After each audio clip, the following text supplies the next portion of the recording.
Hi hello welcome to Aadab Hyderabad. నేను journalist Sai. కేంద్రం budget ప్రవేశపెట్టారు. సో రైల్వే బడ్జెట్ కూడా దాంట్లో కలిపి పెట్టారు ఎప్పటిలాగే. సో ఈసారి డిఫరెన్స్ ఏంటంటే ఆదివారం రోజు బడ్జెట్ పెడతామే హైలైట్గా చెప్తున్నారు. సో ఈ బడ్జెట్లో ఏ వర్గాల వాళ్ళకి ఏ ఏ కేటాయింపులు జరిగాయి, పర్టికులర్గా మన తెలంగాణకి దాంట్లో వచ్చిన కేటాయింపులు ఏంటి, బడ్జెట్పై రకరకాల వాదనలు వినిపిస్తున్నాయి. కొంతమంది ఏమో మధ్యతరగతి వాళ్ళకి అసలు ఈ బడ్జెట్లో ఏమీ లేదు అనే వాదనలు వినిపిస్తున్నాయి. సో అసలు బడ్జెట్ ఏ విధంగా ఉంది, ప్రజలకు పనికొచ్చే బడ్జెటా, పేదవాళ్ళకి ఏమన్నా పనికొచ్చే బడ్జెట్, ఓన్లీ పెద్దవాళ్ళ కోసం ఏ బడ్జెటా, ఇలాంటి అంశాలన్నీ కూడా మనతో మాట్లాడటానికి సిపిఐఎంఎల్ డెమోక్రసీ పార్టీ సభ్యులు గోవర్ధన్ గారు ఉన్నారు. సార్తో మాట్లాడదాం. నమస్తే సార్, ఎలా ఉన్నారు సార్?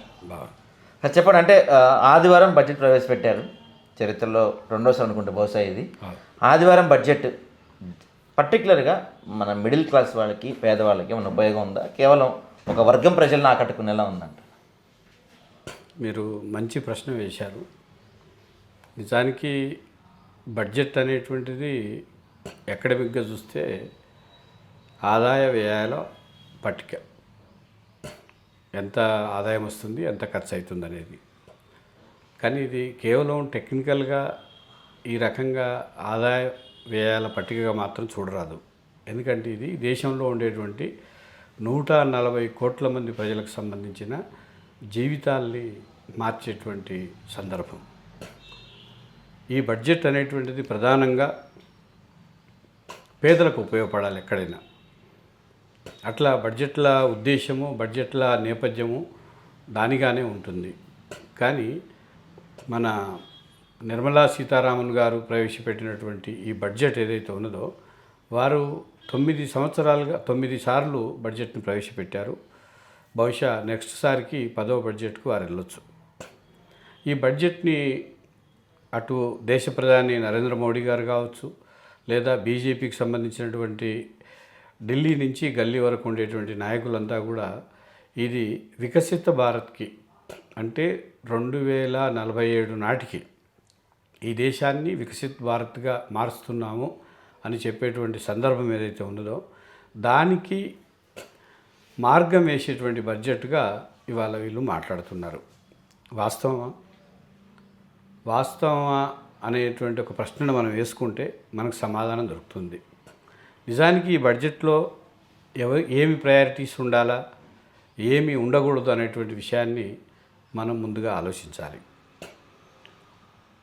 ఒక సత్యము, ఒక వాస్తవము ఏంటంటే బీజేపీ లేదా ఆర్ఎస్ఎస్ చెందినటువంటి ప్రభుత్వం గత 3 సార్లు, ఇప్పుడు మూడవ టర్మ్, 12 సంవత్సరాలుగా ఈ దేశాన్ని పరిపాలిస్తుంది. కానీ ఈ సందర్భంలో వాళ్ళు చాలా గొప్పగా ఘనంగా చెప్తున్నటువంటి ఒక మాట ఉంది. అదేమిటంటే, ఈ దేశంలో 80 కోట్ల మంది ప్రజలకి మేము బియ్యం ఇస్తున్నాము, కంట్రోల్ బియ్యం.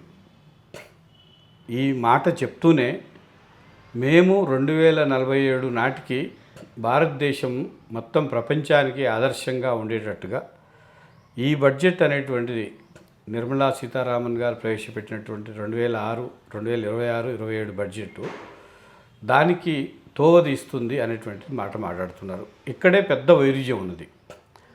ఇన్నేళ్ల పరిపాలనలో ఈ దేశంలో 77 సంవత్సరాల తర్వాత కూడా ప్రతి మనిషికి, అంటే దాదాపు మీరిచ్చే 5 కిలోలు 6 కిలోలు రేషన్ బియ్యం, అంటే రేషన్ బియ్యం కూడా కొనుక్కోలేని స్థితికి 80 కోట్ల మంది ప్రజలు ఉన్నారు. మొత్తం ప్రపంచంలోనే అత్యధిక జనాభా కలిగినటువంటి దేశం భారతదేశం. మొన్నటి వరకు చైనా ఉండేది. చైనాని ఇవాళ మనం దాటిపోయినాం. 2వ ప్లేస్ నుంచి 1వ ప్లేస్కి వచ్చాం. కానీ 70 సంవత్సరాలకు పైగా, 7 దశాబ్దాల కాలానికి పైగా కూడా ప్రజలు తమ బియ్యాన్ని, తమ ఆహార పదార్థాలని తాము కొనగలిగిన స్థితిలో లేరు. 80 కోట్ల మందికి మేము చేస్తున్నామని ఒక వైపున చెప్తూ, మరొక వైపున మొత్తం ప్రపంచంలోనే 3వ అతిపెద్ద ఎకానమీ కలిగినటువంటి దేశంగా మారుస్తామనేటువంటి వైరుధ్యం చెప్తున్నారు. నిజానికి మీ బడ్జెట్లో కేటాయింపులు దేనికోసం ఉన్నాయి? వ్యవసాయ రంగానికి కాదు, పారిశ్రామిక రంగానికి కాదు, లేదా ఈ దేశంలో కోటాను కోట్ల మంది నిరుద్యోగులు ఉన్నారు. నిజానికి భారతదేశంలో ఉన్నంతమంది యువకులు, యూత్ ఏ దేశంలో లేరు. ప్రభుత్వం చెప్పే లెక్కల ప్రకారము India is the youngest country. 70% మంది జనాభాలో 70% మంది యువకులే అనేటువంటిది ఒక లెక్క ఉంది. ఈ 70% మంది అంటే దాదాపు 70 కోట్లకు పైగా, 80 కోట్లకు పైగా. ఈ 80 కోట్లకు పైగా ఉండేటువంటి ఈ నిరుద్యోగులు ఎవరైతే ఉన్నారో, విద్యావంతులు ఎవరైతే ఉన్నారో, వాళ్ళు ఉద్యోగాలు లేకుండా నానా రకాల అవస్థలు పడుతున్నారు. వాళ్ళ ఉద్యోగాల మాట, వాళ్ళ ఉపాధి అవకాశాల మాట, లేదా వాళ్ళకు సంబంధించినటువంటి ఒక్క మాట కూడా ఈ బడ్జెట్ సమర్పణలో లేదు. ఇక మీరు ఇచ్చినటువంటి ప్రయారిటీస్ ఏమిటి? మీరు ఒక 5-6 ప్రయారిటీస్ అని చెప్పారు. ఇన్ఫ్రాస్ట్రక్చర్ డెవలప్ చేయడం. ఏమిటి ఇన్ఫ్రాస్ట్రక్చర్ డెవలప్ చేయడం? మొత్తము ట్రాన్స్పోర్ట్ సిస్టమ్ని మేము వేగవంతం చేస్తాం. అంటే హై స్పీడ్ రైల్స్ని మేము ప్రవేశపెడతాం. ముఖ్యంగా బుల్లెట్ రైల్స్, ఏదో చైనాలో ఉండేటువంటి లాగా, జపాన్లో ఉండేటువంటి లాగా బెంగళూరుకు 2 గంటల్లో, మద్రాసుకు 3 గంటల్లో, పూనాకు 2 గంటల్లో, ఇట్లా మొత్తము ఈ 5-6 రైళ్ళు మేము ప్రవేశపెడుతున్నాము. అట్లాగే హైదరాబాద్ని లేదా మరికొన్ని కేంద్రాల్ని మేము సెమీ కండక్టర్స్ యూనిట్గా, ఇంకొక యూనిట్స్గా అని మీరు మాట్లాడుతూ ఉన్నారు. కానీ ఇది వాస్తవం. మనము ప్రపంచంలో 3వ అతిపెద్ద ఎకానమీగా మార్చేదానికి ఇది ఉపయోగపడుతుందా? నిజానికి ఈ దేశంలో ఉండేటువంటి రైతాంగం ఇవాళకి కూడా పంటలకు గిట్టుబాటు ధరలు లేకుండా అన్నమో రామచంద్ర అని మొత్తం పెట్టుబడులు పెట్టి, ఇవాళ ఏ పంట అయినా చూడండి మీరు, ఈ దేశంలో పండేటువంటి పంటలు ఒక రకంగా గిట్టుబాటు కాక రైతాంగం ఇవాళకి కూడా ఆత్మహత్యల పాలవుతున్నారు, అప్పుల పాలవుతున్నారు. మొత్తం వ్యవసాయ రంగం ఇవాళ కుదేలవుతూ ఉన్నది. వ్యవసాయ రంగం తీవ్రమైనటువంటి సంక్షోభంలో కొట్టుమిట్టాడుతున్నటువంటి ఒక పరిస్థితి ఉన్నది. ఇక పారిశ్రామిక రంగంలో అసలు నరేంద్ర మోడీ సర్కార్ వచ్చిన తర్వాత కేంద్రంలో ఉన్న ప్రభుత్వ రంగ సంస్థలన్నింటినీ కూడా ఎక్కడికెక్కడ ప్రైవేట్ పరం చేయడం, లేదా వాటికి పెద్ద పెద్ద మల్టీనేషనల్ కంపెనీలకి, అది అదానీ కావచ్చు, అంబానీ కావచ్చు, ఇలాంటి పెద్ద పెద్ద పారిశ్రామికవేత్తలకు కారు చౌకగా కట్టబెట్టడం, లేదా వాటిని ఏకంగా మూసేయడం, ఇలాంటి పనులే కదా చేసేది. అంటే ఈ దేశంలో ఉండేటువంటి జనాభా ఇవాళకి కూడా గ్రామీణ ప్రాంతాల్లో ఉన్నారు. గ్రామీణ ప్రాంతాల్లో వ్యవసాయాన్ని నమ్ముకున్నటువంటి జనాభానే ఈ దేశంలో ఎక్కువ మంది ఉన్నారు. ఇలాంటి గ్రామీణ ప్రాంతంలో ఉండేటువంటి జనాభా కోసం మీ బడ్జెట్లో కేటాయింపులు ఏమున్నాయి? ఏమీ లేవు. అంటే మీరు చెప్తున్నారు గ్రామీణ ప్రాంతంలో ఉండడం కోసం ఏం లేవని, కానీ అంటే ఈ రైతు బీమా పథకం కావచ్చు, లేకపోతే ఇప్పుడు విబ్జీ రామ్జీ పని దినాలు అంతకుముందు 100 రోజులు ఉంటే ఇప్పుడు 120 రోజులు పెంచారు. ఇలాంటివన్నీ కూడా దాంట్లో వాళ్ళు మెన్షన్ చేసి చెప్తున్నారు కదా. అయితే చాలా మనకు ఒక నానుడి ఉంది, సత్యము చెప్పుల్లో కాళ్ళు పెట్టేలోపు అబద్ధం ప్రపంచాన్ని అంతా చుట్టేస్తుందని. మహాత్మా గాంధీ జాతీయ ఉపాధి హామీ పథకం వాస్తవానికి ఎన్డీఏ అప్పుడు ఉండేటువంటి యూపీఏ సర్కార్లో ఈ పథకం రూపొందింది. నిజానికి దేశంలో ఒక రకంగా మనము దానికి ఎన్ని పేర్లు పెట్టుకున్నా వీటిని గ్రామాల్లో జనము మామూలుగా పేదలు ఏమంటారంటే కరువు పని అంటారు. కరువు పని అంటారు ఎక్కడైనా, ఏ రాష్ట్రంలో అయినా కరువు పనులు. అలాంటిది ఈ దేశంలో కొనసాగుతూ ఉంది. ఇది మామూలుగా కొనసాగడం కాదు, ఒక హక్కు. మాకు మీరు పని ఎందుకు ఇవ్వలేదు, హక్కు అని మనం ప్రభుత్వాన్ని నిలదీసేటువంటి అన్ని రకాల కలిగినటువంటి ఒక చట్టం. అది ఒక హక్కుగా వచ్చినటువంటి చట్టం పేదలకి.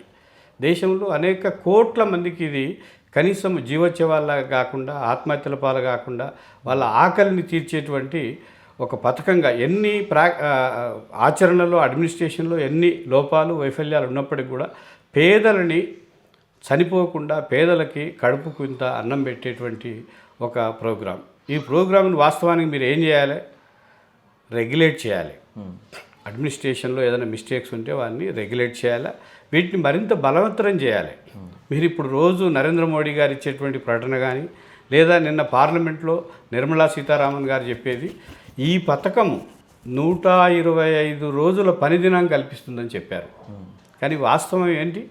వాస్తవాన్ని ఒకసారి లెక్కలు తీసుకుంటే నిండా 60 రోజులు 70 రోజులు కూడా మీరు ఎక్కడ పనిచ్చినటువంటి దాఖలాలు లేవు, ఈ దేశంలో లేవు. చాలామంది ఇబ్బంది పడతా ఉన్నారు. అంటే గతంలో ఉండేనా ఎంజీ నరేగా ఉన్నప్పుడు ఉండే 100 రోజులు ఉండేనా? 100 రోజులు ఉన్నది. 100 వీళ్ళు వచ్చిన తర్వాత ఈ 10 సంవత్సరాల నుంచి అది 60-70 దినాలకే పరిమితం అయిపోయింది. పోనీ ఇప్పటికీ నిజానికి మంచిదే, మీరు ప్రచారం చేసుకుంటున్నారు. జాతీయ ఉపాధి హామీ పథకం పేరు కూడా మార్చారు. మీరు పేరేం మార్చారు? మహాత్మా గాంధీ అంటే మీకు ఇష్టం లేకపోవచ్చు, ఇష్టం ఉండొచ్చు. పేరు మార్చడమే కాదు ఇక్కడ విషయం, మొత్తం ఈ చట్టంలో ఉండేటువంటి కంటెంట్, అంటే దీనికి మూల బిందువుగా ఏదైతే ఒక హక్కుగా చట్టంగా ఏదైతే ఇచ్చిందో దాన్ని మీరు రద్దు చేశారు. దీంతో 2 రకాల విషయాలు ఉన్నాయి దీంట్లో.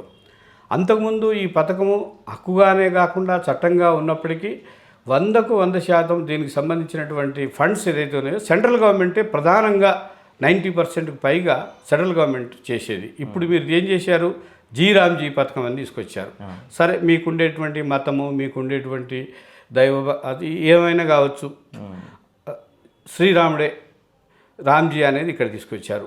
దీంట్లో ఏం చేశారు? మీరు ఆ ఫండ్స్ని మొత్తం సెంట్రల్ గవర్నమెంట్ భరించాల్సినటువంటి పథకంలో ఇప్పుడు రాష్ట్ర ప్రభుత్వం 40% మీరు చేయాలని చెప్పారు. మేము 60% ఇస్తాము, 40% మీరు చేయాలన్నారు. ఇవాళ రాష్ట్ర ప్రభుత్వాల పరిస్థితి ఎట్లా ఉందో మనకు తెలుసు కదా.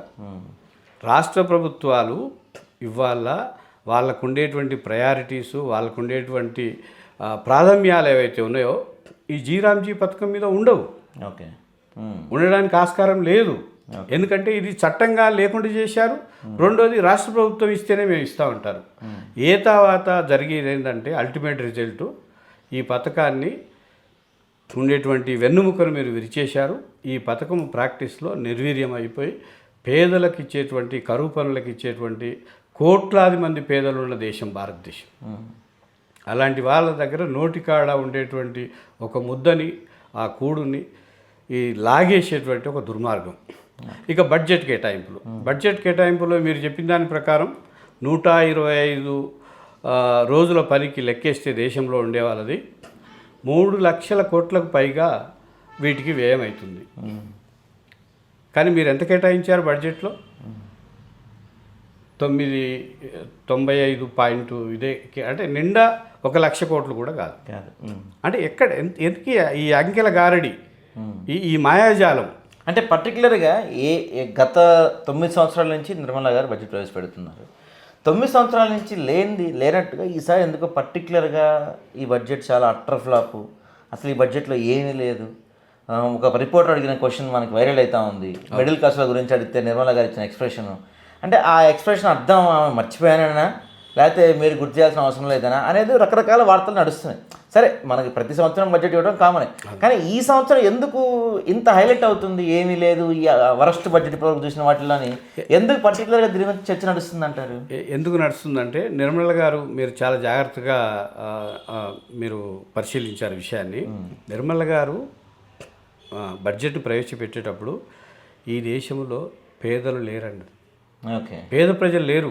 ఎందుకంటే వెండి బంగారం కొనుక్కుంటున్నారు, ఇంకా పేదరికం ఎక్కడుందని చెప్తున్నారు. అంటే ఆమె బేసిక్ మైండ్ సెటప్లోనే ఈ దేశంలో పేదరికాన్ని నుంచి ఈ దేశం ఎప్పుడో ఇది బయటపడిపోయింది. కానీ మరి 80 కోట్ల మంది మరొక అదే వైరుధ్యం. నేను ప్రారంభంలో అదే చెప్పింది. మళ్ళీ ఎక్కడికి పోతున్నారు? ప్రపంచంలో విశ్వగురు స్థానంలో మనం 3వ ఎకానమీ, అమెరికా, చైనా తర్వాత మనమే అని చెప్తున్నాం. కానీ ఈ వైరుధ్యం ఉన్నది. నిర్మలా సీతారామన్ గారు చాలా కాన్షియస్గానే ఆమె ప్రతి మాట, ప్రతి పద్దు, ప్రతి కోత, ప్రతి అలొకేషను ఇవన్నీ కూడా మోస్ట్ క్యాలిక్యులేటెడ్గా చేశారు.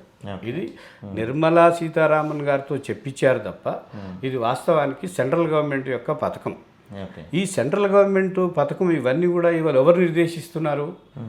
IMF, international monetary fund, world bank, లేదా అంతర్జాతీయంగా. ఇవాళ మీరు పేపర్లో చూశారు, ఇవాళనే చూశారు. నరేంద్ర మోడీ, అమెరికాలో ఉండేటువంటి దేశాధ్యక్షుడు ట్రంప్ ఏం చెప్తున్నాడు? నేను 25% సుంకాలు టారిఫ్స్ నేను విధిస్తానని చెప్పాను, 18%కే నేను విధిస్తున్నాను, తగ్గించాను. దానికి నరేంద్ర మోడీ 140 కోట్ల మంది ప్రజలకు తరఫున ఆయన అమెరికా ప్రెసిడెంట్ డొనాల్డ్ ట్రంప్కి కృతజ్ఞతలు చెప్పాడు. ఇక్కడే మనకు అర్థమవుతుంది, అమెరికా మన మీద ప్రతి సుంకము 25% విధించవచ్చు, దాన్ని 18%కి తగ్గించవచ్చు. కానీ అమెరికా నుంచి మన దేశానికి వచ్చేటువంటి వస్తువుల మీద 0 సుంకం.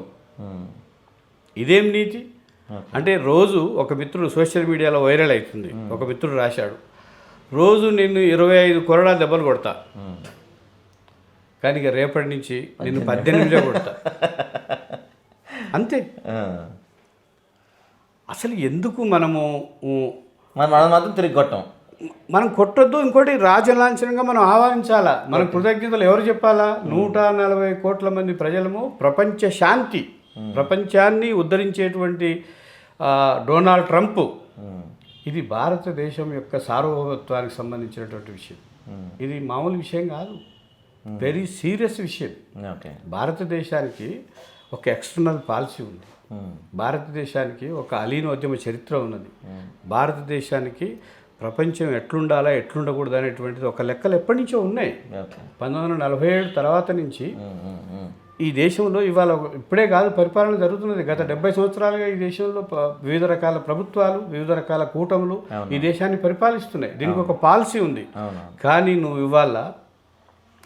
ఇరాన్ దగ్గర ఆయిల్ కొనొద్దు, నువ్వు వెనిజులా దగ్గరనే కొనాలి, నా దగ్గరనే కొనాలి, నేనేం చెప్తే నువ్వు అది వినాలి, ఇది సార్వభౌమత్వం కాదు. మాట్లాడదాం, అటు ఇటు వద్దాం, మళ్ళీ మనం అటు వెళ్ళిపోతున్నాం. అందుకని ఈ బడ్జెట్లో అయితే మీరు ఇందాక చెప్తున్నట్టు బడ్జెట్లో ఇప్పుడు కేటాయింపులు ఇలా అన్యాయాలు జరిగినాయి అంటున్నారు. కాకపోతే ఈసారి నిర్మలా సీతారామన్ గారు చెప్తూ కేంద్ర ప్రభుత్వం కూడా ఏం చెప్తుందంటే, ప్రత్యేకంగా అంటే గ్లోబల్గా ఆలోచనలు మారుతున్నాయి, ఒకప్పుడులా లేదు పరిస్థితి అంతా. ఇప్పుడు అందరూ కూడా రక్షణ రంగంలో భారీ ఎత్తున పెట్టుబడులు పెడుతున్నారు, మనం కూడా రక్షణ రంగంలో భారీ ఎత్తున పెట్టుబడులు పెట్టాం. దాంతోపాటుగా సాంప్రదాయకంగా ఉన్న పెట్టుబడులు పక్కన పెట్టి ఈసారి కొత్తగా అంటే రేర్ ఎర్త్ ఎలిమెంట్స్ ఇలాంటి వాటిపైన భారీ ఎత్తున పెట్టుబడులు పెట్టామని చెప్పి చాలా గొప్పగా చెప్తున్నారు. ఎందుకంటే ప్రపంచం మొత్తం ఆ రేర్ ఎర్త్ ఎలిమెంట్స్ కోసం పోటీ పడుతుంది. చైనా, అమెరికా లాంటి దేశాలు ఆ రేర్ ఎర్త్ ఎలిమెంట్స్ని సంపాదించి తయారీ రంగంలో కావచ్చు, మిగతా టెక్నికల్ రంగంలో అగ్రగామిగా దూసుకెళ్తున్నాయి. మనం మాత్రం ఇంకా తయారీ రంగంలో ఉండిపోయాం. సో మనం కూడా వాళ్ళతో పోటీ పడాలంటే రక్షణ రంగంలో, తర్వాత టెక్నాలజీ రంగంలో, రేర్ ఎర్త్ ఎలిమెంట్స్ లాంటి వాటిలో పెట్టుబడులు పెట్టాలనేది వీళ్ళ మోటివ్గా చెప్తున్నారు. మరి ఇది మంచిగా కదా, మనకి పైకి చూడడానికి నిజానికి మంచిగానే అనిపిస్తుంది. ఎందుకంటే మనం చూడడానికి ఎట్లా ఉంటుందంటే, మన దేశంలో మన చుట్టుపక్కల ఉండే మన సరిహద్దు దేశాలతో, అన్ని దేశాలతో మనకు వైరమే. ఒకప్పుడు ఇట్లా లేదు. మనకు ఒకప్పటి నుంచి ఎప్పటి నుంచో మనకు దాయాదిగా శత్రుదేశంగా ఒక పాకిస్తానే ఉండేది. వాస్తవానికి బంగ్లాదేశ్ కూడా మనకు శత్రుదేశం కాదు. ఒకప్పుడు కాదు. అసలు బంగ్లాదేశ్ను పుట్టించిందే మన దేశం, కాంగ్రెస్. ఇప్పుడు చూస్తే దేశంలో నీకు ఆఖరికి ప్రతి దేశంతో, చిన్న ఫిజీ దీవులతో నీకు తగాదా, పెద్ద ప్రతి మన సరిహద్దు దేశాలు ఏవి కూడా నీకు ఆఫ్ఘనిస్తాన్తో సరిగ్గా ఉండదు, పాకిస్తాన్తో సరిగ్గా ఉండదు, బంగ్లాదేశ్తో సరిగ్గా ఉండదు, చైనాతో సరిగ్గా ఉండదు, నేపాల్తో సరిగ్గా ఉండదు, అంటే నీ శ్రీలంకతో సరిగ్గా ఉండదు. అంటే నీ చుట్టూ ఉండేటువంటి సరిహద్దు దేశాలు, భూభాగాలన్నిటికి కూడా నువ్వు ఇవాళ నేరుగా సైన్యాలనే పంపాలా, ఇవాళ మేము దాడి చేస్తాము, కొడతాము, చంపుతాము, ఇగో మా జోలికి వస్తే మేము చేస్తాం అనేటువంటి ఈ వైఖరి ఎక్కడి నుంచి వస్తుంది? నేను ఇందాకే చెప్పినట్టు అలీన దేశంలో పంచశీల సూత్రాల్ని పాటించినటువంటి దేశం ఇది. యుద్ధాలకు వ్యతిరేకం మనం.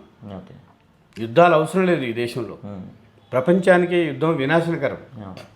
అందుకని అణ్వాయుధాలు వద్దన్నటువంటి దేశం భారతదేశం. పాకిస్తాన్ అణ్వాయుధం చేసుకుంది కాబట్టి మనం చేసుకోవాలని వాజ్పేయి టైంలో అణ్వాయుధాన్ని దిగాను తప్ప అంతవరకు అణ్వాయుధాల తయారీకి మన దేశం లేదు. అంటే నువ్వు మొత్తము దేశంలో ఉండేటువంటి ఎకానమీని, దేశంలో ఉండేటువంటి అన్ఎంప్లాయ్మెంట్ని, దేశంలో ఉండేటువంటి అగ్రికల్చర్ని, దేశంలో ఉండేటువంటి పారిశ్రామిక రంగాన్ని, వీటి మీద నీ దృష్టి లేకుండా ఇవాళ నిజానికి మీరు అడిగింది ఒక మంచి ప్రశ్న. నువ్వు అత్యధిక కేటాయింపులు ఇవాళ దేనికి కేటాయించారు? రక్షణ రంగానికి కేటాయించారు. నిజానికి భారతదేశానికి ఈరోజు ఏది అత్యవసరమైంది? ఈ దేశంలో ఉండేటువంటి కోటాను కోట్ల ప్రజలకి బతుకుదేరి లేని దేశంగా ఉంది. అంటే ముందు సరిహద్దు వివాదాలు పెరిగిపోతున్నాయి, పాకిస్తాన్ ఊరికూరికి కాలు దూవుతుంది. ఇలాంటి సమయంలో సరిహద్దు వివాదాలు నువ్వు దౌత్య సంబంధాలతో మెయింటైన్ చేసుకోవచ్చు. పాకిస్తాన్ ఎన్ని చేసినా అంత ఎప్పటి నుంచి అంతే ఉంది నువ్వు కదా. ఎన్ని చేసినా కూడా పాకిస్తాన్ ఇవాళ తీవ్రమైనటువంటి ఆర్థిక సంక్షోభంలో ఆ దేశంలో ఉండే అంతర్గత చైనా పోరాటాల సపోర్ట్ చేస్తుంది వలన కదా. నువ్వు ఎన్ని చేసినా కూడా చైనా ఈవెన్ వెంటనే ప్రోత్సహిస్తుంది ఈవెన్ కదా. నువ్వు ఎప్పుడు ఇవాళ రష్యా లేకపోవచ్చు కానీ ఒకప్పుడు ప్రపంచాన్ని రెండు అగ్రరాజ్యాలు, ఒక అమెరికా క్యాంపు, ఒక రష్యా క్యాంపు కొనసాగినటువంటి పరిస్థితి ప్రపంచానికి కొత్త ఏమి కాదు. ఇది రెండు అగ్రరాజ్యాలు ప్రపంచంలో ఎవరికి కావాల్సిన దేశాన్ని వాళ్ళు చేసుకున్నారు. కానీ ఇక్కడ భారతదేశం చేయాల్సింది ఏంటంటే నువ్వు సరిహద్దు దేశాలతో లేదా వివాదాలు ఉన్నటువంటి సమస్యల్ని నువ్వు పరిష్కరించుకోవాలి. పరిష్కరించుకునే వైపుకు మన దృష్టిలో ఉండాలి. నీకు ఈ దేశంలో ఏదైనా ఒక 4-5 రాష్ట్రాలకు ఎన్నికలు జరుగుతూ ఉంటాయి. భారతదేశంలో ప్రతి ఎవ్రీ 2-3 ఇయర్స్కి ఒక ఎన్నికలు జరుగుతూ ఉంటాయి. ఎందుకంటే పెద్ద దేశం. ప్రతి ఎన్నికలను దృష్టిలో పెట్టుకొని నీకు ఒక ఎనిమి కావాలి. ఒకసారి సుదీర్ఘకాలం పాకిస్తాన్, ఆ తర్వాత చైనా, ఆ తర్వాత రకరకాల దేశాలు, ఇప్పుడు అన్ని దేశాలు. అంటే నువ్వు దేశంలో ఉండేటువంటి అత్యధిక కేటాయింపులు రక్షణ రంగానికే పెడితే అంటే దాదాపు 25% ఎకానమీని నువ్వు మొత్తము మన బడ్జెట్లో నిధుల్ని నువ్వు అటు కేటాయిస్తే ఇక దేశంలో ఉండేటువంటి పేదరికాన్ని ఇంకెప్పుడు మనం ఎరాడికేట్ చేస్తాం? దేశాన్ని ఎక్కడికో తీసుకెళ్ళమంటాం. అట్లాగే దేశం మొత్తం ప్రపంచంలో ఉండేటువంటి పేదరికం కలిగినటువంటి దేశాలు 138 అనుకుంటే భారతదేశం 112వ దేశం. పాకిస్తాన్ కంటే మనం వెనుకబడి ఉన్నాం. జీడిపిలో మాత్రం థర్డ్ ప్లేస్లో ఈ జీడిపి లెక్కలే మాయా. ఈ డెవలప్మెంట్ ప్రోగ్రామే మాయా. ఎందుకు నేను ఈ మాట అంటున్నానంటే ఈ దేశంలో ధనికులు ఉన్నమాట వాస్తవం, ప్రపంచ కుబేరుడు ఉన్నమాట వాస్తవం. ప్రపంచం దేశం కాదు, ప్రపంచాన్ని శాసించగలిగిన 10 మందిలో భారతదేశంలో ఒకరిద్దరు ఉన్నారు. అలాంటి ఇది ఉన్నది. వాళ్ళందరినీ గ్రామంలో ఉండేటువంటి సాధారణ రైతు కూలీని నువ్వు కలిపి ఈ డబ్బంతా ఇగో మనం ఎంత ఈ రకంగా ఉన్నామని చెప్తే అది సత్యదూరం, అది వాస్తవం కాదు. అంబానీ ఒక్కరోజు వాళ్ళ అంబానీ కుటుంబానికి సంబంధించినటువంటి ఆదాయము 1260 ఒక్క రోజుకు వాళ్ళకు వచ్చేటువంటి ఆదాయం వాళ్ళ కంపెనీకి. ఈ దేశంలో ఒక ఆర్డినరీ కూలీ 260 రూపాయలతో కూడా జీవించట్లేదని లెక్కలు ఉన్నాయి. నువ్వు 1260 కోట్లు 216 రూపాయలని నువ్వు ఈక్వేట్ చేసి దేశంలో ప్రజలందరూ ఇట్లా ఉన్నారని చెప్తే ఏం కావాలి? అంటే ఈ యొక్క వీటి వల్లే ఈసారి బడ్జెట్ని ఒక అట్టర్ ఫ్లాప్ బడ్జెట్ అంటారా? అట్టర్ ఫ్లాఫే కాదు, అక్కడితో కాకుండా ఈ దేశాన్ని మరింత పేదరికంలోకి, ఈ దేశంలో ఉండేటువంటి మెజారిటీ ప్రజలు అంటే 100 కోట్ల మంది ప్రజలు, అది రైతులు కావచ్చు, కార్మికులు కావచ్చు, నిరుద్యోగులు కావచ్చు, లేకపోతే చిన్న వృత్తిదారులు కావచ్చు, లేకపోతే రకరకాల పనులు చేసుకునేటువంటి వాళ్ళు కావచ్చు. అంటే దినదిన గండం నూరేళ్ళ ఆయుష్. నిజానికి ఆ దేశం పేదరికం ఎరాడికేట్ కావడానికి నువ్వు అనేక రకాల ప్లాన్స్, అనేక రకాల పథకాలను నువ్వు ముందుకు తీసుకురావాలి. నీ పథకాలు ఏవి లేవు. ఇప్పుడు నువ్వు ఏం చేసినావు? అమెరికా నుంచి వచ్చేటువంటి వస్తువులకి 0 టారిఫ్ వేసినావు. ఇప్పుడు మొత్తం అమెరికాలో ఉండేటువంటి లేదా పాశ్చాత్య దేశాల్లో ఉండేటువంటి వస్తువులన్నీ కూడా భారతదేశంలో వచ్చి పడతాయి. నిజానికి భారతదేశము లెదర్ కావచ్చు, లేదా సాంప్రదాయకంగా చేనేత వస్త్రాలు కావచ్చు, అనేక రకాల ఉత్పత్తుల్ని భారతదేశము విదేశాలకు పంపుతా ఉంది, పెద్ద ఎత్తున చేస్తుంది. వస్త్ర పరిశ్రమలో అయితే మనల్ని మించిన వాళ్ళు లేరు. ఇక అట్లాగే సాంప్రదాయకంగా ఉండేటువంటి కొన్ని ఏ దేశంలో లేని ఉత్పత్తులు భారతదేశం నుంచి ఉన్నాయి. ఇక్కడనేమో టారిఫ్లు నువ్వు కట్టాలి, నువ్వు అక్కడి నుంచి వచ్చేవి మాత్రం అన్నీ నువ్వు ఇది చేయాలి. వాడు ఆయిల్ ఎక్కడ కొనామంటే అక్కడ కొనాలి. అయితే సార్ ఈ బడ్జెట్ వల్ల ఫస్ట్ అంటే ఇమీడియట్గా మనకి ఇది మార్చి నుంచి అమల్లోకి వస్తుంది. ఈ బడ్జెట్ అమల్లోకి వచ్చిన తర్వాత ఇమీడియట్గా బాగా నష్టపోయే రంగం ఏది? వ్యవసాయ రంగం. ఎందుకంటే నువ్వు ఫెర్టిలైజర్స్ మీద పెద్ద ఎత్తున వ్యవసాయ రంగానికి ఇచ్చేటువంటి నిధులు ఏదైతే ఉన్నాయో, కేటాయింపులు ఏదైతే ఉన్నాయో వాటికి కోత పెట్టారు. అట్లాగే రైతులకు ఇచ్చేటువంటి ఎరువుల ఇదేదైతే ఉందో దాన్ని కోత పెట్టారు. అట్లాగే అన్నిటికీ మించి ఏంటంటే మొత్తము వ్యవసాయ రంగం అనేటువంటిది ఈ ప్రభుత్వ ఎజెండాలో లేదు. ఇక ఇప్పుడు జీరామ్జీ పథకం అన్నాం కదా, జీరామ్జీ పథకంలో ఉండేటువంటి ద్వారా చాలామంది చౌక లేబర్ ఇండియాకి వచ్చేస్తారు, ఇండియాలో దొరుకుతారు. ఇంకా చౌక లేబర్ ఓకే. ఇందులో 2 రకాలు. ఒకటి, ఈ దేశంలో ఉండేటువంటి కార్మిక వర్గం చాలా సంవత్సరాలుగా, దాదాపు 100 సంవత్సరాలకు పైగా బ్రిటిష్ కాలం నాడే పోరాడి సమ్మె హక్కుతో సహా అనేక రకాల హక్కుల్ని సాధించుకున్నారు. యాజమాన్యంతో చర్చలు జరిపే హక్కు, అట్లాగే సమ్మె చేసే హక్కు, అట్లాగే దేని కింద ఏమేమి నోటీస్ ఇచ్చి ఎట్లా వాళ్ళ సంబంధించినటువంటి కోరికల్ని, వాళ్ళ డిమాండ్లని సాధించుకునే దానికి 44 కోడ్స్ ఉన్నాయి. ఆ 44 కోడ్స్ను తీసేసి కేవలం 4 కోట్లు మాత్రమే. అన్నిటికంటే ముఖ్యమైనది అంటే సమ్మె చేసే హక్కు లేదు ఇప్పుడు భారతదేశంలో లేదు. నీకు యాక్చువల్గా ఈ దేశంలో మేడే జరుపుకుంటుంది కార్మిక వర్గం, ప్రపంచవ్యాప్తంగా కార్మికులు జరుపుకుంటారు. మేడే ఉద్దేశం 8 గంటల పని. కానీ ఆల్రెడీ భారత ప్రభుత్వం, ఈవెన్ తెలంగాణ ప్రభుత్వం కానీ, ఆంధ్రప్రదేశ్లో ఉండే ప్రభుత్వం కానీ, దేశంలో ఉండే చాలా రాష్ట్ర ప్రభుత్వాలు కూడా 12 గంటల పనికి ఆల్రెడీ జివో ఇష్యూ చేశారు. అసలు మేడే వర్కింగ్ డే చేశారు. మేడే ఎప్పుడు అది వేలాది మంది ప్రపంచవ్యాప్తంగా రక్తం చిందించి సాధించుకున్నటువంటి ఒక హక్కు. 8 గంటలు పోయింది, 10 గంటలు అయింది, 12 గంటలు అయింది. దీంతో పాటు ఇంకా వారానికి 52 గంటలు పని చేయాలి, 56 గంటలు పని చేయాలి. ఒక పెద్ద పారిశ్రామికవేత్త ఇంట్లో ఏంది పెద్దాక పెళ్ళం మొహం చూసుకుంటూ కూర్చుంటారా? ఫ్యాక్టరీ రావాలి, పని చేయాలి. అంటే మనిషికి ఎందుకు 8 గంటలు? 8 గంటలు పని ఎందుకు? 8 గంటల నిద్ర ఎందుకు? 8 గంటల రిక్రియేషన్ ఏంది? కుటుంబం ఏంది? సమాజం ఏంది? మానవ సంబంధాలు ఏంది? ఆరోగ్యం, ఇవేవి లేవు. అయితే సార్ దాంతోపాటుగా ఇటు అంటే ఇక్కడ ఏంటంటే ఈ కార్మిక వర్గం ఇది కూడా అమలులోకి వస్తుంది. ఇది కూడా ఇబ్బందుల్లో పడుతుంది కార్మిక వర్గం కూడా. తీవ్రమైనటువంటి ఇబ్బందులు. దీంట్లో ఏమైంది, ఇప్పుడు చిన్న పరిశ్రమల్లో అంతకుముందు 11 మందితో 12 మందితోటి ఒక కార్మిక సంఘం పెట్టుకోవాలి మినిమం. కానీ వాళ్ళు అది కాదు, దానికి ప్రామాణికాలు నిర్ణయించి ఇగో ఇంత శాతం ఉంటేనే కార్మిక సంఘం పెట్టుకోవడానికి హక్కు ఉంటుంది. అంటే ఏతావాత ఏంటంటే కార్మికులకు సాంప్రదాయకంగా వస్తున్నటువంటి హక్కులన్నీ కూడా నశించిపోయి సమ్మె చేసే హక్కు కూడా లేకుండా చేసి కట్టు బానిసల్లాగా నీకు 12 గంటలు 16 గంటలు పని చేయించుకునేటువంటి ఒక పాత రోజులు, పాత ఫ్యూడల్ చీకటి కాలం నాటి రోజులు మళ్ళీ రాబోతున్నాయి. అంటే ఈ దేశంలో అన్ఆర్గనైజ్డ్ సెక్టర్ ఏదైతే ఉన్నదో పెద్దది, ఈ దేశంలో అన్ఆర్గనైజ్డ్ సెక్టర్. పబ్లిక్ సెక్టార్ని తీసేశారు, మీరు తెగనమ్మారు.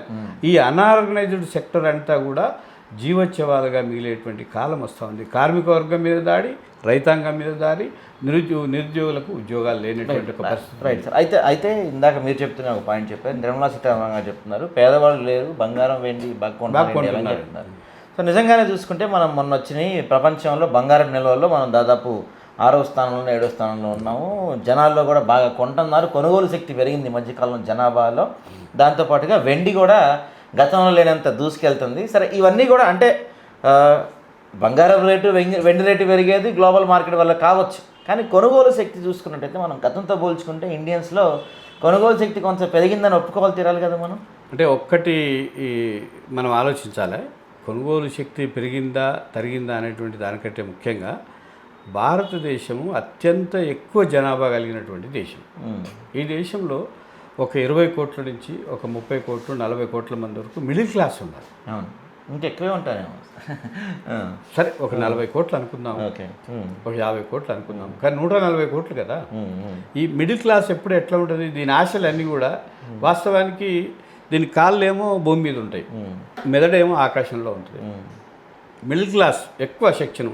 అందుకని ఈ దేశంలో ఏ చిన్న ఉత్పత్తి జరిగినా, ఇప్పుడు ప్రపంచంలో ఉండేటువంటి పెద్ద పెద్ద కంపెనీలు, పెద్ద పెద్ద మల్టీనేషనల్ కంపెనీలు, పెద్ద పెద్ద ఇంపీరియలిస్ట్ కంట్రీలు, ఇవన్నీ కూడా ఏ ప్రొడక్షన్ చేసినా కూడా భారతదేశంలో చౌకగా అమ్ముకోవచ్చు.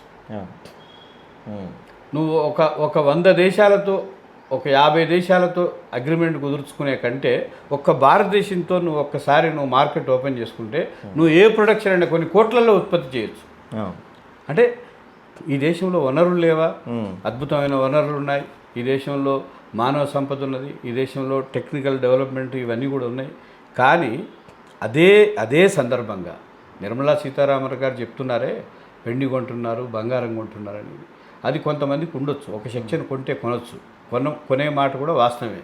కానీ ఈ దేశంలో వీళ్ళందరినీ తీసేస్తే ఒక 90 కోట్లు 100 కోట్ల వరకు రెక్కాడితే డొక్కాడని పేదలు ఉన్నారు. పేద ప్రజలు ఉన్నారు, ఇల్లు లేకుండా ఉన్నారు. మీరు చెప్పే లెక్కలే 80 కోట్ల మందికి రేషన్ ఇస్తున్నామని. అదే ఇందులోనే వైరుధ్యం ఉన్నది. ఈసారి గతంలో కన్నా భారీ స్థాయిలో ట్యాక్స్ ల్యాబ్ తగ్గించారు. ట్యాక్స్ ల్యాబ్ని చాలా దాదాపు 12 లక్షలు 15 లక్షలకు పెంచినట్టుగా ఉన్నారు ట్యాక్స్ ల్యాబ్. అది కొంచెం మిడిల్ క్లాస్ వాళ్ళకి కొంత ఊరటనిచ్చే అంశమే కదా అది. ఇప్పుడు ప్రతి ఎన్నికలప్పుడు కూడా ఈ దేశంలో మిడిల్ క్లాస్ ఎక్కువ కాబట్టి ఈసారి ఈ బడ్జెట్లో మిడిల్ క్లాస్ నిరాశ చెందింది. మాకు ఇంకా రిలాక్సేషన్ వస్తుంది అనుకున్నారు. అట్లాగే మీరు గమనిస్తే షేర్ మార్కెట్ ఒక రకంగా, అట్లాగే సెన్సెక్స్ దాదాపు పడిపోయింది. అంటే రొటీన్గా ఇవ్వాల్సినటువంటి దానికి కూడా కాకుండా మేము ఇవ్వము, ఇగో మేము గింతే, నువ్వేమన్నా రాని. అంటే ప్రధానంగా ఈసారి ఏమి చేశారంటే మొత్తము ఇండియాలో ఉండేటువంటి ఎకానమీని కావచ్చు, లేకపోతే మొత్తము ఈ బడ్జెట్ రూపకల్పనలోనే వాళ్ళ ప్రయారిటీస్లో ఏంటంటే విదేశీ పెట్టుబడికి, విదేశాల్లో ఉండేటువంటి వాళ్ళకు ఏ రకమైనటువంటి మధ్యలో ఆటంకాలు ఉండకూడదు. స్ట్రెయిట్ అవే రావాలి, పెట్టుబడులు పెట్టుకోవాలి, వ్యాపారాలు చేసుకోవాలి.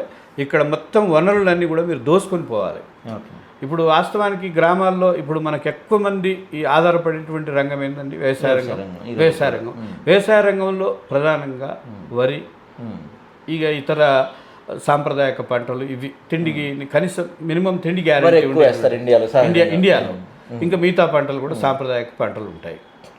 వీటన్నిటిని కాకుండా ఈ ప్రభుత్వం ప్రయారిటీ ఇచ్చింది ఏంటో తెలుసామన్నా? కొబ్బరి పంట, ఆ తర్వాత ఒక 2-3 పంటలు మాత్రమే చెప్పింది. ఈ 2-3 పంటలు కొద్దిమంది వ్యక్తులే చేస్తారు. ప్రధానంగా తమిళనాడు, కేరళ. కొబ్బరి తమిళనాడులో ఉంటుంది, కేరళలో ఉంటుంది. ఇట్లా కొన్ని ఒక విలువైనటువంటి ఇవి అంటే ప్రజలకు అవసరమైనటువంటి, ప్రజల దైనందిక అవసరాలను తీర్చగలిగేటువంటి ఉత్పత్తులు కాకుండా వ్యాపారానికి నీకు ఏది ఎక్కువ ఉత్పత్తి అవుతుందో వాటికి మీరు సబ్సిడీలు ఇస్తున్నారు. ఎలక్షన్స్ కూడా 2 రాష్ట్రాలు, నువ్వు ఎలక్షన్ ఆ 2 రాష్ట్రాలను దృష్టిలో పెట్టు. నిజానికి ఈ బడ్జెట్లో ఇది కూడా ఒక భాగం. ఎందుకంటే కేరళ, తమిళనాడు, పశ్చిమ బెంగాల్ వాళ్ళని దృష్టిలో పెట్టుకున్నారు. అయితే ఓవరాల్ దృష్టి అంటే ఏంది? పేదలకు సంక్షేమము. ఇప్పుడు ఉదాహరణకి ఏ సమాజం వికాసం చెందాలన్నా వాళ్ళు చెప్పే 2047 నాటికి వికసిత భారత్ కూడా విద్య మోస్ట్ ఇంపార్టెంట్. నువ్వు ప్రైమరీ ఎడ్యుకేషన్లో మీరు ఏం డిమాండ్ చెప్పారు? మీరు తీసుకొచ్చినటువంటి జాతీయ విద్యా విధానం 2020లో ఏం చెప్పారు? 6% బడ్జెట్లో కేటాయించాలన్నారు. జీడిపిలో 6% అన్నారు. నువ్వు నిన్న ఎంత కేటాయించినావు? 2.1%. విద్యలో కూడా ఏంది? Primary education. సర్వశిక్ష అభియాన్ అనేటువంటిది ఒక కార్యక్రమం ఉంటుంది. మనం చూస్తే ఒక పెన్సిల్ ఉంటుంది, ఆ పెన్సిల్ మీద బొమ్మ అటో కూడా ఉంటాడు. అంటే కింది నుంచి లిటరసీ రేటు కింది నుంచి ప్రజలు పెంచాలి. ముందు నుంచి కూడా అదే సర్వశిక్ష అభియాన్. నువ్వు అది పెంచాలి కదా. ఇప్పుడు అది లేదు. నువ్వు ఈ కింది విద్యా ఏదైతే గ్రామీణ ప్రాంతాల్లో లేదా పట్టణ ప్రాంతాల్లో ప్రాథమిక విద్యా రంగానికి నీ నిధులు లేవు. నేను నిధుల్ని కట్ చేశారు. మొత్తంగానే విద్యారంగానికి బడ్జెట్ తగ్గిపోయింది. ఈ అందులో ప్రాథమిక రంగానికి ఇంకా తగ్గించారు. అంటే అల్టిమేట్గా ఏంటి?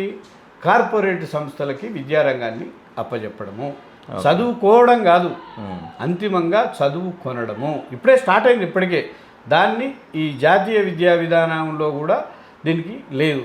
ఇక 2వ రంగం ఆరోగ్య రంగం. మనిషికి కావాల్సింది ఎడ్యుకేషను, హెల్త్. గురజాడ అప్పారావు గారు చెప్తారు కదా, ఈశ్వరోమని మనుషులుంటే దేశమే గతి పాగుపడును అని. తిండి గలవాడే కండగలి. తిండి లేదు, కండ లేదు, ఇక వాడికి ఇంకేం ఆరోగ్యం ఉంటుంది? పోనీ నీ బడ్జెట్లో ఏమైనా ఇంతమంది కరోనా లాంటి ఒక గొప్ప ఈ మహమ్మారి దేశాన్ని చేస్తుంటే కూడా నువ్వు దాని నుంచి లెసన్స్ తీసుకొని విద్యారంగాన్ని ఎట్లా వైద్య రంగాన్ని ఎట్లా బలోపేతం చేయాలనేది ఉండాలి కదా.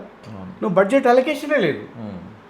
కార్పొరేటు వైద్యం ఇవ్వాలి తప్ప, ప్రైవేటు వైద్యం తప్ప నువ్వు ప్రభుత్వ వైద్యం అంతా కూడా పడకేసింది. ఇవాళ మైదానాల్లో పక్కన పెడితే నువ్వు అడవి ప్రాంతాల్లో, గ్రామీణ ప్రాంతాల్లో, కొండ ప్రాంతాల్లో ఇవాళ సీజన్ మారిందంటే, వర్షాకాలం వచ్చిందంటే మొత్తము మన్యం ప్రాంతాలంతా కూడా పడకేసినటువంటి పరిస్థితి. ఇవాళ విద్యకు ప్రయారిటీ లేదు, వైద్యానికి ప్రయారిటీ లేదు, ఆరోగ్యానికి అంతకంటే ప్రయారిటీ లేదు. అందుకని ఈ రకమైనటువంటి కేటాయింపులు ఇవి సాంప్రదాయకంగా వస్తున్నాయి. వాస్తవానికి ఎక్కువ ఉండాలి. బడ్జెట్లో 10% పెట్టాలనేది మ్యాండేటరీ. ఎప్పటి నుంచో డిమాండ్ ఇది, అన్ని పార్టీల డిమాండ్. ఏ ప్రభుత్వాలు ఏ పెడతారు? ప్రభుత్వాలు కేంద్ర రాష్ట్ర ప్రభుత్వం పెడతారు, రాష్ట్ర ప్రభుత్వం పెడతారు. పెడతలేదు. 6% వీళ్ళు పెట్టేది కూడా మొన్న అంతే. వీళ్ళు చెప్పింది 15%.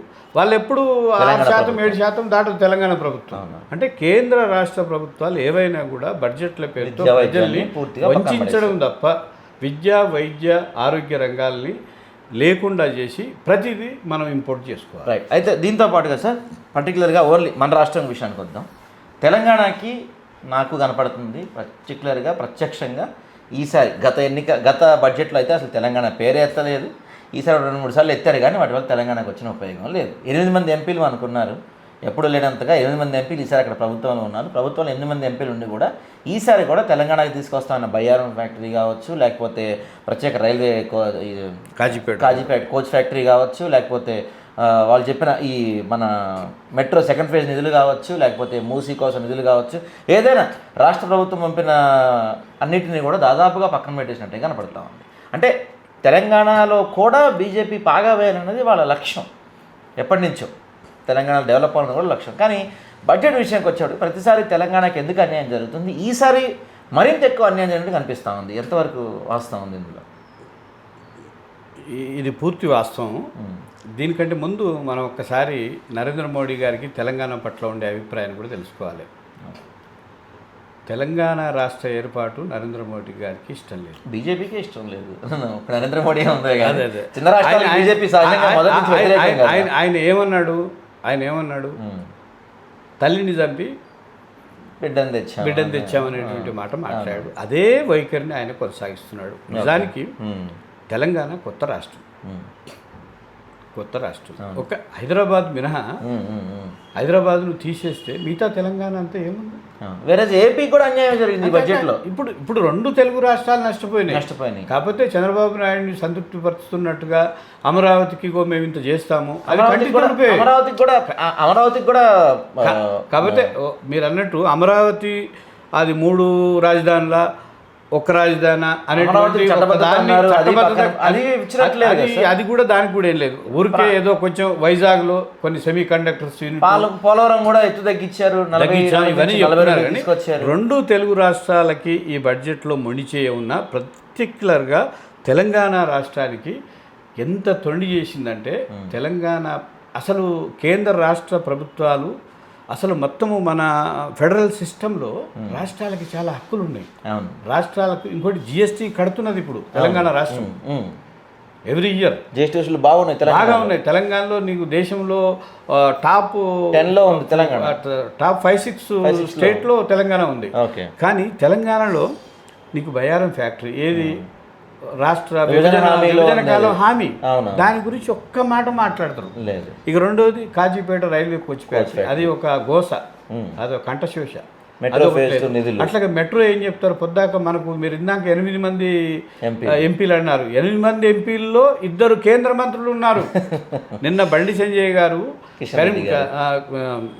గారు కరీంనగర్లో ఒక మీటింగ్ మాట్లాడుతూ, మీరు కరీంనగర్ మేయర్ని బీజేపీకి ఇవ్వండి, మొత్తం కరీంనగర్కి కావాల్సినటువంటి నిధులన్నీ నేను తెస్తానన్నాడు. ఎప్పటి నుంచో ఇక్కడ వచ్చిన మాట సార్ మీ ద్వారా చెప్పదలుచుకున్నా. ఇప్పుడు ఈ చెప్తున్న బండి సంజయ్ గారు ఇన్ని కబుర్లు చెప్తున్నారు కానీ కరీంనగర్ సెంట్రల్లో ఆర్యూబీ తెచ్చుకోలేకపోయారు ఇంతవరకు. అదే అంటున్నా, నేను అనేది ఏంటంటే ఇప్పటికి ఆయన కేంద్ర మంత్రి అనుకోవట్లా, ఇప్పటికీ ఆయన కరీంనగర్ మంత్రి అనుకుంటున్నాడు. తెలంగాణకు కూడా నేను మంత్రిని అనేది లేదు. ఆయన పెద్ద శాఖ దేశంలో.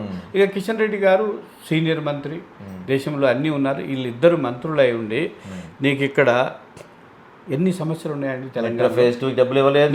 నీకు మెట్రో గురించి మీరే చెప్తారు. మీరు ఎప్పుడు ఓల్డ్ సిటీని ఇట్నే ఉంచుతారు, ఇది చేయరు, మేము యాదగిరి రూట్ దాకా తీసుకెళ్తాం, మేము అక్కడ దాకా పొడి చేస్తాం, ఇక్కడ దాకా చేస్తాం, అది ఇది అన్నారు. మీవి ఏవి కూడా విభజన హామీల్ని, ఇప్పుడు కొత్త హామీ కాదు, విభజన హామీ దాదాపు 10 సంవత్సరాలు గడిచిపోయింది, అయినా ఇవాళ కూడా గుర్తులేదు.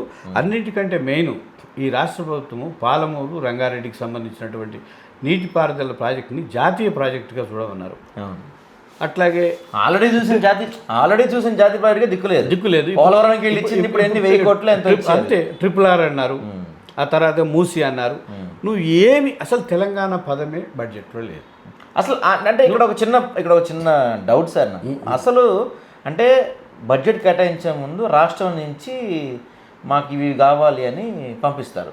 ముందే పంపించారు. అసలు మన వాళ్ళు ఏం పంపించారు, వాళ్ళే రిజెక్ట్ చేశారు. గమ్మత్ ఏంటంటే తెలంగాణ రాష్ట్ర ప్రభుత్వము సరే కేసీఆర్ కాలం నాడు అదొక వివాదంగా ఉన్నది. వాళ్ళేంది మనం అన్నీ చేసుకుంటాము, వాళ్ళేంది లెక్క అనేటువంటిది ఒకటి ఉండేది. కానీ రేవంత్ రెడ్డి గవర్నమెంట్ వచ్చిన తర్వాత వీళ్ళు దాదాపు నాకు గుర్తున్నంత వరకు బహుశా 60 సార్లకు పైగా ఆయన ఢిల్లీ వెళ్ళారు. పోయినప్పుడల్లా మంత్రులు చేశారు. పాలమూరు రంగారెడ్డి పథకం గురించి చెప్పారు, RRR గురించి చెప్పారు, మూసీకి సంబంధించినటువంటి రివర్ ఫ్రంట్కి సంబంధించినటువంటి ఇష్యూస్ చెప్పారు. అట్లాగే మెట్రో తెలంగాణ గవర్నమెంటే దీన్ని టేకప్ చేస్తుంది అనే విషయం చెప్పారు. ఇన్ని చెప్పారు అంటే ఇంకా చాలా. ఇప్పుడు ఆదివాసీ బయ్యారం స్టీల్ ఫ్యాక్టరీ మీద రెగ్యులర్గా వాళ్ళు మాట్లాడుతున్నారు, వీళ్ళు మాట్లాడారు, కూడా మన పోయి మాట్లాడొచ్చారు. అట్లాగే చాలా రకాల సమిట్స్, చాలా రకాల కార్యక్రమాలు, చాలా రకాల ఢిల్లీకి పోయినప్పుడల్లా మెమోరండాలు ఇవన్నీ అడిగారు. ఏం లేదు, నువ్వు తెలంగాణకు మొండి చేయి, మామూలు చేయి కాదు. అంటే ఈ మొండి చేయి అనేది మన రాష్ట్రంలో ఉన్న రాజకీయ నాయకుల వైఫల్యమా, కేంద్రం సౌత్ రాష్ట్రాల మీద చిన్న చూపు అనుకోవచ్చా? కేంద్రం వైఖరిలోనే ఆ రకమైనటువంటి ఇది ఉంది. అంటే ఒక దక్షిణాది అంటేనే కేంద్ర ప్రభుత్వానికి ఒక చిన్న చూపు. ఏ పార్టీ ఎన్డీఏ కావచ్చు, యూపీఏ దట్టు. ఎందుకంటే వాళ్ళకి ఏంటంటే వాళ్ళకి 100% ఈ రాష్ట్రం ఏముందా, మా ఒక యూపీలో సగం కాదు ఈ మొత్తం ప్రాంతం కొడితే అంటే ఒక చిన్న చూపు ప్రారంభం నుంచి ఉంది. అట్లాగే ఇక్కడ ఒక ముఖ్యమైన విషయం ఏంటంటే మాకేమొస్తుంది, మీకు ఇస్తే మాకేమొస్తుంది అంటే భారతదేశం ఒక సమాఖ్య స్ఫూర్తి, ఒక ఫెడరల్ స్టేట్. కానీ గతంలో అసలు యూపీఏ ప్రభుత్వం వచ్చిందంటేనే తెలుగు రాష్ట్రాల వల్ల, పర్టికులర్గా ఆంధ్ర రాష్ట్రం 100% అప్పుడు 100%. ఇప్పుడు ఇదే ఇప్పుడు పర్టికులర్గా భారతదేశంలో ఆర్ఎస్ఎస్ గవర్నమెంట్ వచ్చిన తర్వాత బీజేపీ, ఇది ఆర్ఎస్ఎస్ గవర్నమెంట్ అని నేను ఎందుకంటున్నానంటే వాళ్ళు ఏమి ఎయిడెన్గా లేరు, ఇప్పుడు వాళ్ళు ఓపెన్గానే ఉన్నారు. బీజేపీ గవర్నమెంట్ వచ్చిన తర్వాత వాళ్ళు మాట్లాడేటువంటి మాటలు ఏంటంటే ఒకే దేశం, ఒకే పన్ను, ఒకే పార్టీ, ఒకే ఎన్నిక, ఒకే పార్టీ ఉండాలి. ఇంకోటి 2047 నాటికి వాళ్ళు వికసిత భారత్ అంటున్నారే, అది కాదు. పేరుకు జనాన్ని మోసం చేయడం కోసం భారతదేశంలో ఉన్నది ఎవరండి? మెజారిటీ హిందువులే, 80% మంది హిందువులే, 100 కోట్ల మంది హిందువులే. ఈ హిందువులనే హిందూ రాష్ట్రం పేరు చెప్పి హిందూ రాష్ట్రం మేము చేస్తామని చెప్పి ఈ హిందువులనే పుట్టేడు కష్టాలకి, అది నిరుద్యోగానికి కావచ్చు, ఆకలి చావులకు కావచ్చు, పేదరికానికి కావచ్చు, దరిద్రానికి కావచ్చు, అనారోగ్యానికి కావచ్చు, ఈ అన్ని కష్టాలకి కారణమవుతున్నటువంటి వీళ్ళు 2047 నాటికి మేము హిందూ రాష్ట్రం తెస్తామంటున్నారు. మాలాంటి వాళ్ళము ఈ దేశంలో ఉండేటువంటి వాస్తవిక స్థితిని తెలుసుకున్న వాళ్ళం మేమేమంటున్నామంటే, అయ్యా భారతదేశము పాకిస్తాన్ లాగా ఒక ఇస్లామిక్ స్టేట్ కాదు. భారతదేశము అనేక కులాలతో, అనేక మతాలతో, అనేక జాతులతో, అనేక తెగలతో, అనేక రకాల ఆహారపు అలవాట్లు, అనేక రకాల సాంప్రదాయాలు ఉన్నటువంటి ఒక వైవిధ్యం కలిగినటువంటి దేశం. ఇంకా మా ఉద్దేశంలో నేను ఒక సిపిఎంఎల్ న్యూ డెమోక్రసీ పార్టీగా మాలాంటి వాళ్ళం కమ్యూనిస్టులుగా మేము చెప్పేది ఏంటంటే భారతదేశం ఒక ఉపఖండం. ఇక్కడ ఉన్నంత వైవిధ్యం, ఇక్కడ ఉన్నటువంటి ఒక గొప్ప సంస్కృతి. ఈవెన్ మీరు హైదరాబాద్లోనే తీసుకుంటే గంగా జమున తేజీబ్, ఈ దేశంలో ఆదివాసులు ఉన్నారు, ఈ దేశంలో అన్ని తెగలు ఉన్నాయి, కులాలు ఉన్నాయి, మతాలు ఉన్నాయి, జాతులు ఉన్నాయి, సాంప్రదాయాలు ఉన్నాయి. వీళ్ళందరినీ తీసుకొచ్చి ఒకటే దేశం, మీరందరూ పలాంటి తినాలా, పలానా విధంగా బొట్టు పెట్టుకోవాలి, పలానా విధంగా నడవాలా, పలానా విధంగా పెళ్లి చేసుకోవాలి. నువ్వు ఎవరండి? డాక్టర్ బాబాసాహెబ్ అంబేద్కర్ గారు రాజ్యాంగ కమిటీకి చైర్మన్గా ఉన్నప్పుడు కాన్స్టిట్యూషన్లో మనం ఏం రాసుకున్నాం? భారతీయులమైన మేము, హిందువులమైన మేము కాదు, భారతీయులమైన మేము. ఇప్పటికి కూడా మనం స్కూల్లో మనం జాతీయ గీతంలో పడేటప్పుడు నా సహోదరి ఇండియా ఇస్ మై కంట్రీ అని మనం అక్కడ ప్లెడ్జి చేస్తాం, ఒక ఓత్ చేస్తాం. అంటే భారత వాస్తవికతని అర్థం చేసుకోకుండా నువ్వు బలవంతంగా మతం పేరుతో, భారతదేశానికి ఒక సెక్యులరిజం అనేటువంటి ఒక డెకోలం ఉన్నది, ఒక కాన్స్టిట్యూషనల్ ఆబ్లిగేషన్ ఉన్నది, సెక్యులరిజం, ఒక డెమోక్రసీ. అన్నిటికి మించి ఒక ఒక సోషలిస్టు దృక్పథం ఉన్నది. Right right. అంటే ఈ సమాజాన్ని తీసుకురండి వీటన్నిటిని కూడా పూర్వపక్షం చేస్తూ నేను ఇదే చేస్తాను. అందుకని నిన్న బడ్జెట్ సందర్భంగా కూడా వాళ్ళు ఈ రకమైనటువంటిదే. ఎందుకంటే ఆ పార్టీకి ఒక లక్ష్యం ఉంది. మీరు గమనిస్తే ఒక్క ముస్లింకి కూడా పార్లమెంట్ ఎన్నికల్లో కానీ తను పాలిస్తున్నటువంటి రాష్ట్రాల్లో ఒక్క ముస్లిం ఈ దేశంలో 20% పైగా ఉండేటువంటి ఒక మైనారిటీ కమ్యూనిటీకి ఒక్క సీట్ ఇవ్వండి నువ్వు. హిందూ మతం పేరుతో నిజానికి ఈ హిందువులంతా ప్రజలే. ఈ హిందువులనే నువ్వు రోజు బాధిస్తున్నది, రోజుకు దుఃఖపెడుతున్నది. తీసుకుపోయి ఈ 100 కోట్ల మంది హిందువుల్ని అమెరికా వాడి కాలకాడ, అమెరికా వాడి అదుపాజ్ఞలకు, సామ్రాజ్యవాద ఆదేశాలకు నువ్వు దేశాన్ని తాకట్టు పెడుతున్నావు. అందుకని ఈ బడ్జెట్ రూపకల్పన అనేటువంటిది మొత్తం కూడా ఈ దేశాన్ని ఒకవైపున పేరేమో వికసిత్ భారత్, నువ్వు మొత్తం ఇక్కడి నుంచి ఉండేటువంటి సర్వ సంపదను తీసుకెళ్ళి ఎవరికి అప్పచెప్తున్నావు? కార్పొరేట్ కంపెనీస్కి, అమెరికా లాంటి ఒక సామ్రాజ్యవాద దేశాలకి నువ్వు అప్పచెప్పదలుచుకున్నావు. అందుకని ఈ బడ్జెట్ ఈ దేశ ప్రజలకు ఎంతమాత్రం ఉపయోగపడదు. భవిష్యత్తులో మరింత పేదరికము, మరింత దరిద్రము, మరింత నిరుద్యోగం, మరింత అనారోగ్యానికి దారితీసేటువంటి బడ్జెటే. అందుకని ప్రజలు సహసిద్ధంగా ఉన్నటువంటి హక్కుగా ఏదైతే సమస్యల పరిష్కారం కోసం పోరాటాలు తప్ప, వీధుల్లోకి రావడం తప్ప మరో మార్గం లేదనేటువంటిది మనం అర్థం చేసుకోవాలి. Thank you sir. థ్యాంక్స్.